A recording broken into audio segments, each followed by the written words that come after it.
Hi everyone, welcome back to another guide on how to farm windwool cloth. The mop stuff I really don't know much about.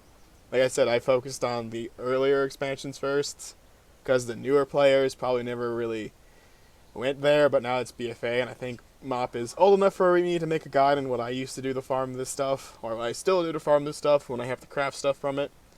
So what you're going to do is you're going to come to time the styles. You automatically get this when you're 90, so you don't need to unlock anything for quest chain. But you're going to stop, if you're Alliance, you're going to stop off at, I can't pronounce that landing, and the other one landing. I think they're the names of the Pandaren you get at the starting part, or like the female and the male, so I don't know. But then you're going to go into the Celestial Court, and go to the old Paju village, shut up, Aureatus, and then you come up to the Flamewalker ruins. And you're going to need a toy, the Battle Horn. I will link in the description where you can get it. I'll put the Wowhead link in there so people can click on it and figure out where it is. I got it up here when I was farming to test it, but now it's going to help me with a lot of videos.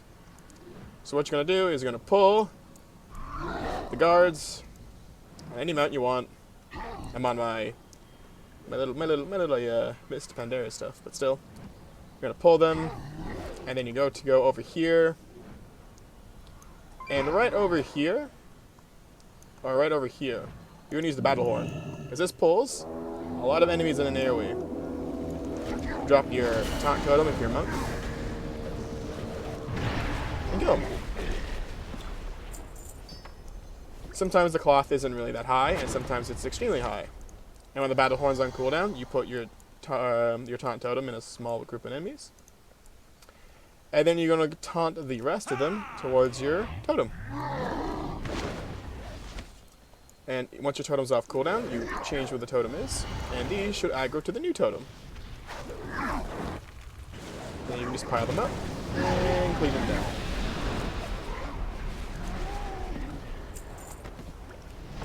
This was better on my testing run, I assure you. I had a lot more, but my testing run didn't record the audio. Anyway, after that, you're going to walk over here, you're going to go up through the bridge, past the two guards. You're going to kill the rest of them on the way back.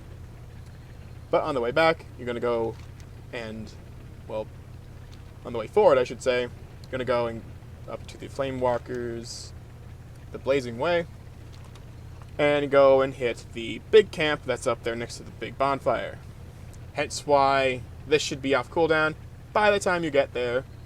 And if it's not, well, don't be too worried. It's not really a big deal if you don't. It still works the same way. But it's more beneficial if you have the toy up than if you don't.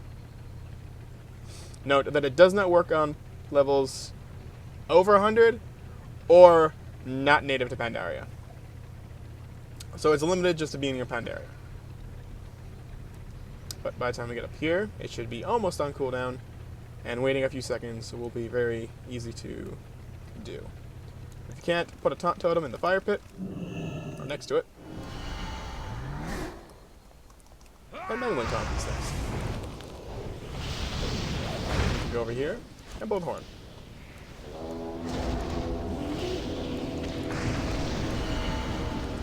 Cleaving these people down will also give you rep for the Emperor Shando.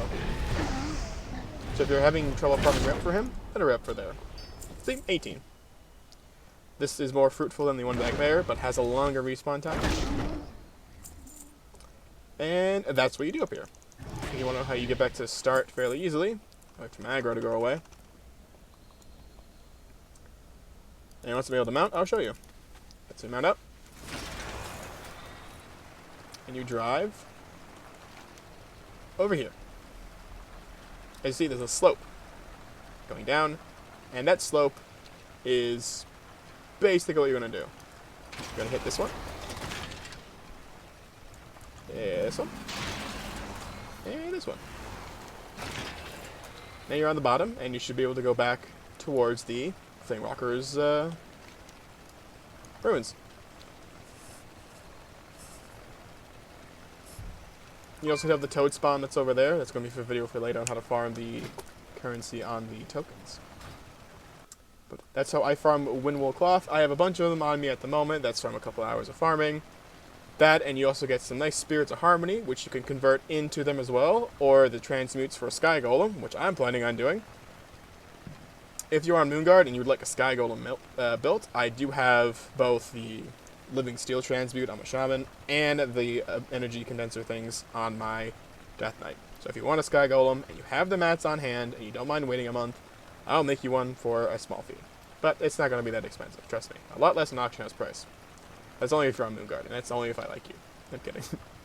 As you see, after you come back, they should always start responding immediately after you leave, and there's even some more where I just left.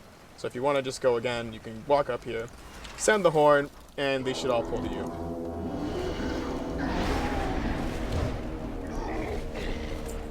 See? You even get the Timeless Leather tokens, Mail tokens, Cloth tokens. If you're looking for those for a transmog, then there's a good way to farm them. And you can always pull the little side packs if you want to. Sometimes they surprise you. Sometimes they're utterly disappointing. But other times, sometimes they surprise you. Anyway, thanks for the video. I will see you all in the next one. Have a good day.